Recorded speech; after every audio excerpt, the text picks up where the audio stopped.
Hello les amis. Ouais, ça faisait longtemps. Alors aujourd'hui, j'ai eu envie de vous parler d'un sujet dont on n'a pas beaucoup l'habitude de parler en public, puisqu'il y a beaucoup de honte autour de ça.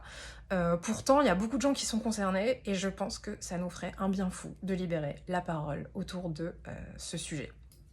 Alors, l'autre soir, j'étais chez des amis pour une soirée, donc ambiance hyper détendue, safe space, je suis dans le salon en train de discuter avec une copine, et tout d'un coup, ma copine me dit: «Noah, faut que je te dise un truc, j'adore éclater mes points noirs et ceux de mes proches». Alors, il se trouve que moi aussi, je partage ce vice, donc on était toutes les deux hyper contentes, parce que ça fait toujours super plaisir quand tu te rends compte que une autre personne que toi aime faire un truc chelou. Alors après, est-ce que c'est si chelou que ça d'aimer éclater les points noirs? Quand tu fais sortir un point noir, bah, tu nettoies la peau de la personne, tu nettoies le monde, tu rends le monde plus pur, donc tu fais du bien à l'humanité. Donc en réalité, moi je pense que c'est très altruiste et que c'est pas du tout chelou d'aimer faire ça. Et d'ailleurs, pour ceux qui partagent ce vice, plus le point noir est gros, plus la satisfaction est grande, satisfaction qui est mêlée à un sentiment de dégoût et de fascination. Alors, pour en revenir à la conversation qu'on a avec ma pote, bah, comme on l'a dit, on n'aime pas éclater les points noirs de tout le monde. En ce qui me concerne, j'aime faire ça avec certaines personnes de ma famille nucléaire. J'ai jamais fait ça avec mon mec parce que je me suis toujours dit que l'aspect anti-glamour de l'activité pouvait nuire à la relation. Mais allez savoir, peut-être qu'en fait, ben, ça aurait renforcé du lien, que ça aurait créé une intimité différente. Je ne sais pas. À réfléchir pour la prochaine relation.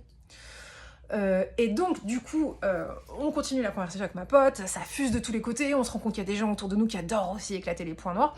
Et à un moment, ma pote dit: par contre, en ce qui concerne les vidéos qu'on trouve sur YouTube où on voit les gens sortir des trucs monstrueux, bah, je pense que les trois quarts c'est du fake. Et là, je tombe des nues parce que je ne savais pas qu'il y avait des vidéos d'extraction de points noirs sur YouTube. Et c'est drôle quand on y pense, parce que personne n'est surpris du fait qu'il y ait du porno à foison sur le net, mais les gens hallucinent quand on leur dit qu'il y a des vidéos de points noirs sur YouTube. Alors qu'en réalité, les vidéos de points noirs et les vidéos porno, bah, c'est très similaire. Dans les deux cas, quand on regarde ces vidéos, ben, le cerveau sécrète de la dopamine, qui est l'hormone de la bonne humeur. Du coup, on a envie de ressentir ça à nouveau et on va enchaîner sur une autre vidéo. Et c'est un des mécanismes qui contribue à créer l'addiction. Alors, dans les deux cas, on a des vidéos qui ont plus de dizaines de millions de vues. Oui, messieurs, dames, on a des vidéos d'extraction de points noirs qui ont plus de dizaines de millions de vues sur YouTube. Dans les deux cas, on a des gens qui en ont fait un véritable business.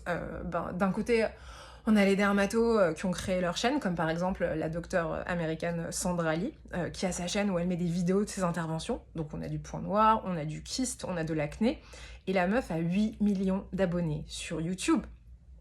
De l'autre, on a les stars du porno qui ont leur chaîne sur YouPorn ou je ne sais quelle plateforme.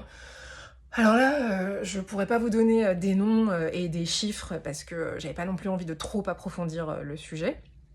Dans les deux cas, il y a des thèmes et des catégories qui sont particulièrement populaires.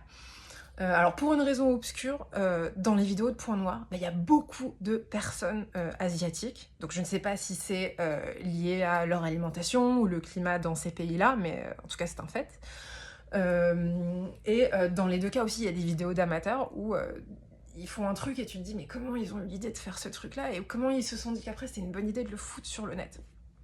Alors, concernant le côté fake, après la conversation avec ma pote, j'ai été mater beaucoup de vidéos d'extraction de points noirs. Et contrairement au porno, je pense qu'on n'est pas sur de la simulation. Il y a vraiment des gens qui peuvent sortir des trucs monstrueux de leur peau. Par contre, la différence, c'est que les vidéos de points noirs, c'est quand même beaucoup moins nocif que les vidéos de porno. Donc, si déjà vous devez vous taper une addiction, bah, autant que ça soit celle-là. Voilà. Donc, sur ce, je vais vous laisser. Et j'imagine qu'après cette chronique, il y en a beaucoup parmi vous qui vont aller mater leur toute première vidéo de points noirs. Donc, je vous dis, kiffez bien.